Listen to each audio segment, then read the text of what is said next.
Our next presentation has the title "The Role of Context and Interaction when Learning with Augmented 360-degree Images" by Jule. So welcome, Jule. Thank you, Jule. And the floor is yours. Yeah. Would you like me to be your clicker? I can use it. Okay. Yeah, welcome. Thank you all for being here today. I'm going to present research that was actually done by, I maybe just making clear why there's two affiliations for me. University of Duisburg-Essen is where I was before, and where this research happened. University of Potsdam is where I am now. And the research happened as part of a bachelor's thesis of two candidates. Mariam Koch is one of them. So she is, she's part of the team. And my PhD supervisor, I'm now in the final stages of my PhD. I have my defense still coming up in August. Otherwise, I'm nearly done. This research happens still in that context. And it's going to be about augmented 360-degree photos. What are augmented 360-degree photos? 360-degree photos. So I don't know if this term existed before, but I kind of thought, okay, 360-degree photos, that's a full panorama view of photos of a physical world location. So you have like a 360 camera, for example, making that photo. And to those photos, you can add virtual information, which is being done in research already. So you're kind of augmenting a reproduction of reality. So it is kind of related to augmented reality. And when you look at it, when you look at some definitions of augmented reality, it's even included in those.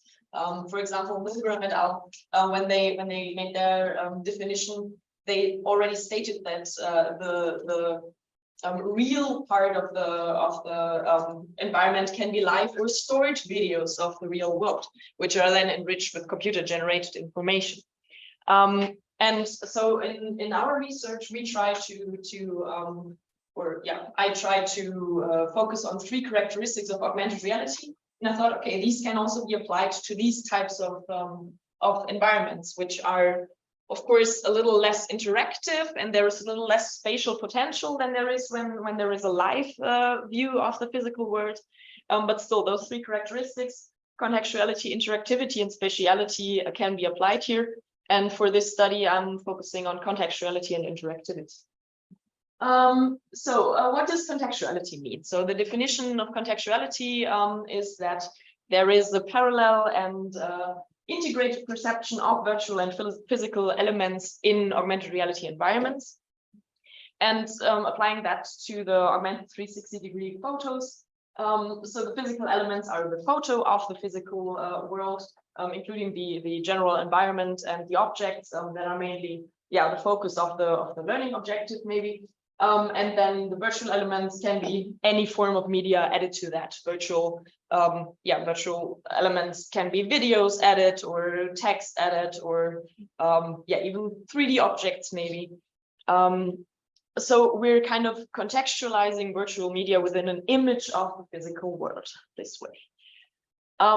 And of course, the implementation of very, very different types of environments and contexts is possible and is already done with 360-degree photos. But the question is, what exactly does the viewing of this environment, seeing this environment, which role does it play for learning? And what effect does it have for learning? So in the current study, we're looking at the role of the visibility of the contextualizing environment in those 360-degree photos.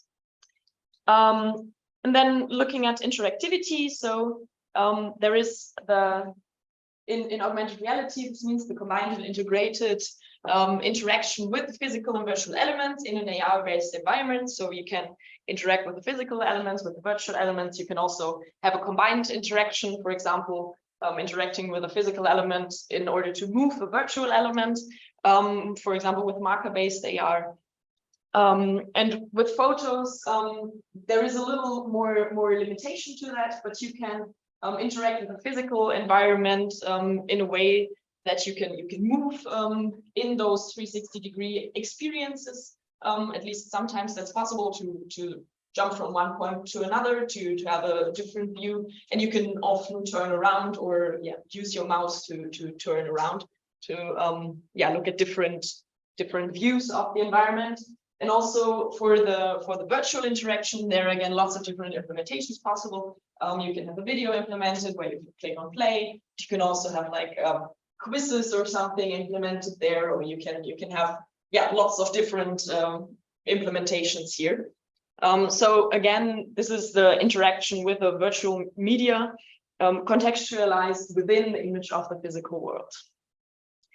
And again, there are so many possibilities of implementing. I mean, this is all, I mean, interaction, just so many different ways, but we have to have a look at what kind of interaction is good for learning, what kind of interaction can improve learning, and what influence does interaction have for learning.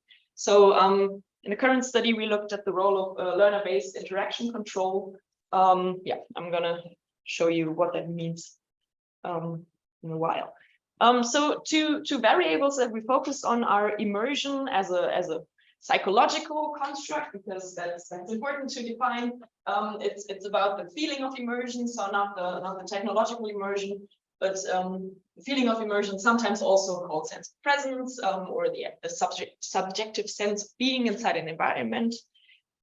And there is a framework for augmented reality immersion by Jule and Kaiser, and they have different levels of immersion, where they state that there's engagement, engrossment, total immersion, and conveniently they also have a questionnaire that can be used to measure those.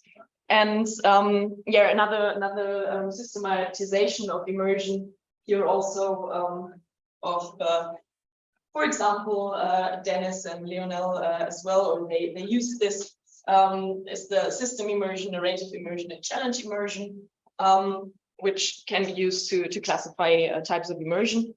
And just in general, it can be said, well, we don't really know what happens with immersion. Does immersion help learning? Does it hinder learning? There is now Richard Mayer, who is big in multimedia learning. He now added the immersion principle, which states, okay, just adding immersion doesn't necessarily mean that learning will be improved. I mean, that's clear, I guess. And everybody knows that, who is here in this room, that it isn't that clean cut. We can't say, okay, immersive environments are always better than non-immersive environments. The other variable that we looked at is motivation. So the reasons behind people's actions. Often there are the beliefs, values, and goals. And there are 4 major dimensions that Keller classified for motivation in his model, the ARCS model. Attention, relevance, confidence, and satisfaction, which build upon each other. So attention is necessary to have the feeling of relevance and confidence and satisfaction. So this is the framework we're using here. There is conveniently also a questionnaire that can be used to measure this.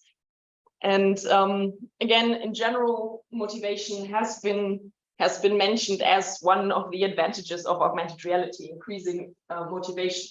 But again, the picture isn't that clear cut, so we don't really know that.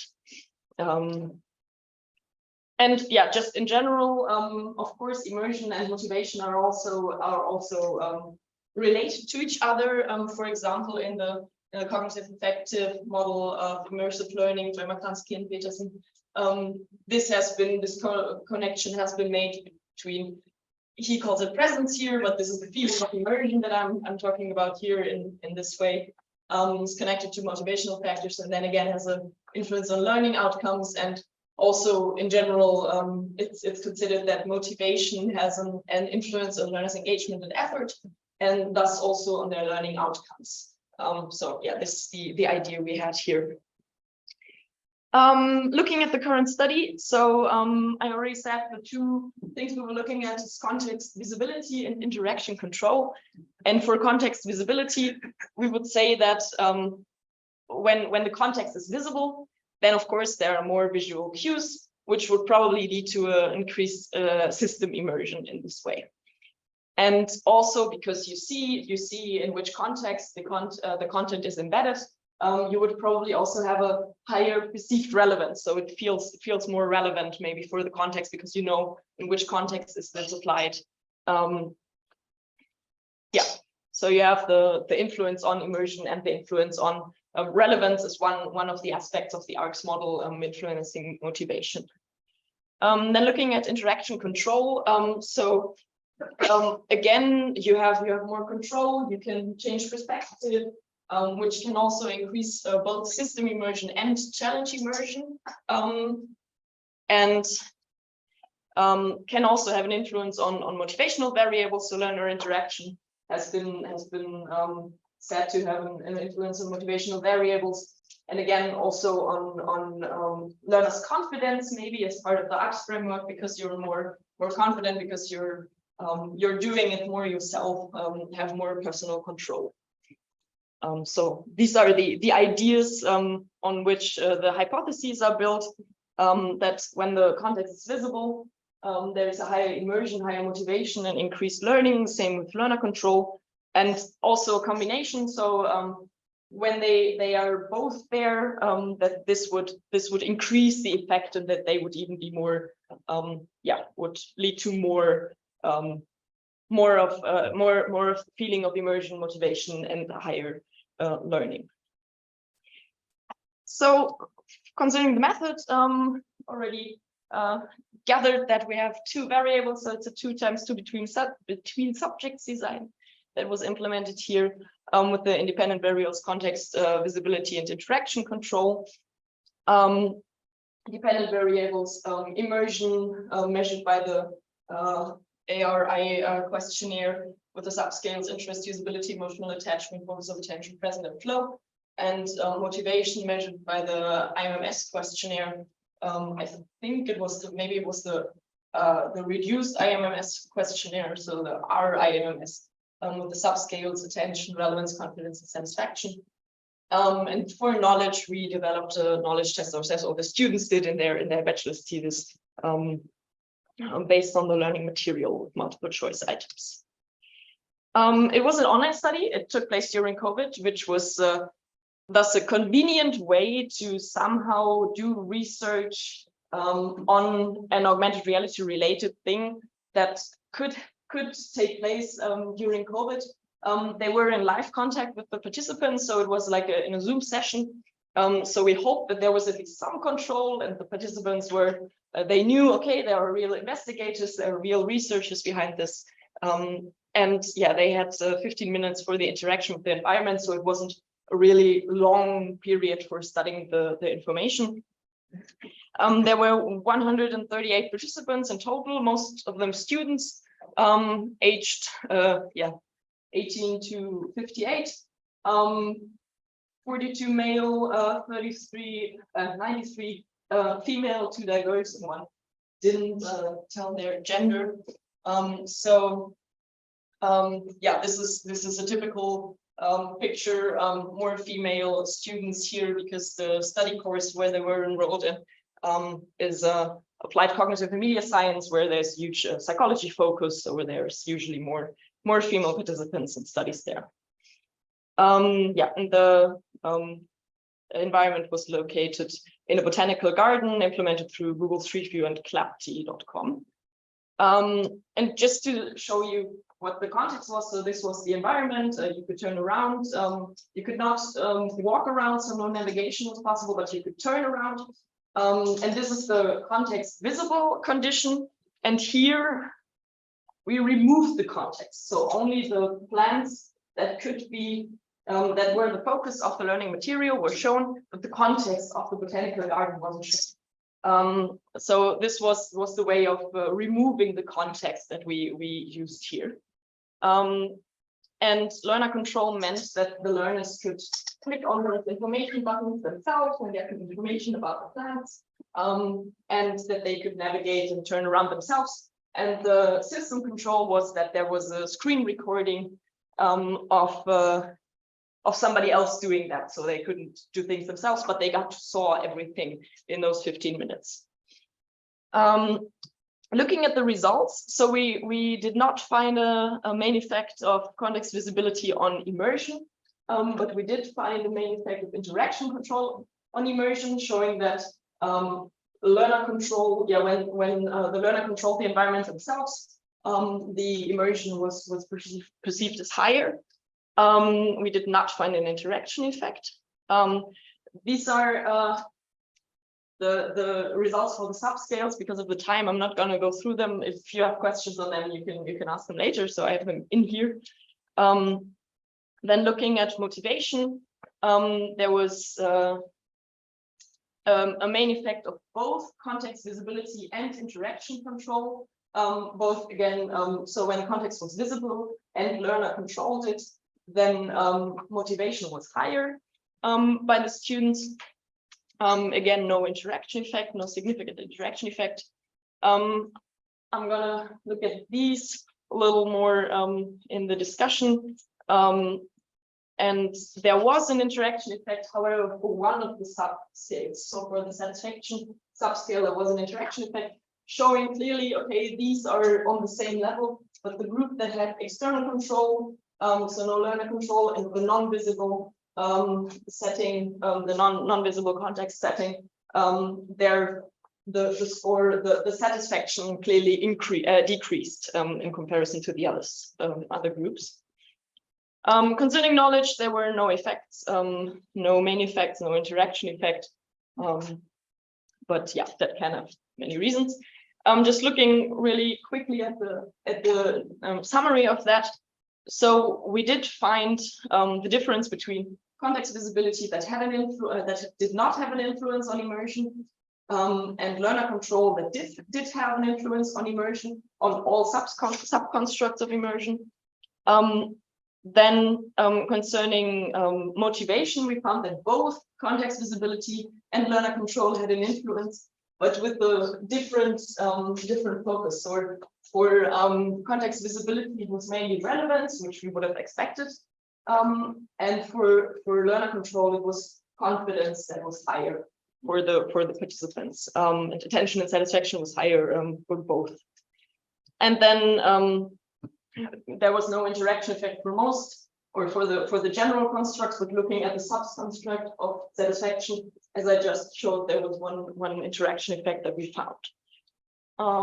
Yeah, and in conclusion, so I mean, yeah, it can hopefully be concluded that the environment with the removed context and no learner control is inferior to the others.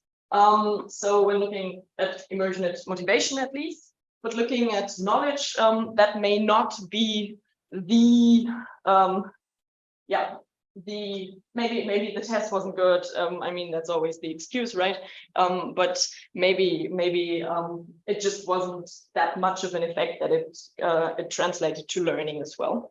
And looking at the limitations, there were some technical challenges for some participants, so that could have led to some things. There were people who were saying, oh, but I had an error in seeing the background, because they didn't think that there would be gray background, but that was part of the thing, and they were like, oh no, that's showing wrong for me. Load it for me again or something. Then of course it was an online study, so there was less control of the participants. And of course the gray background is a non-realistic implementation of that, so that could also just have an influence. But this is how we try to do this implementation. Now we try to do this manipulation in a lab study kind of way. Yeah, of course, in the future, more technological immersion may be nice. This was on a desktop. People were at home at their, I don't know, maybe they were sitting on their couch. Maybe they were sitting at their desk. We just don't know. And yeah, it would be nice to transfer it to a real AR environment, although it may be hard to remove the background. So I'm open for suggestions for that if you have any. Yeah, those are references. I think those are just the ones from the paper. Thank you for your attention.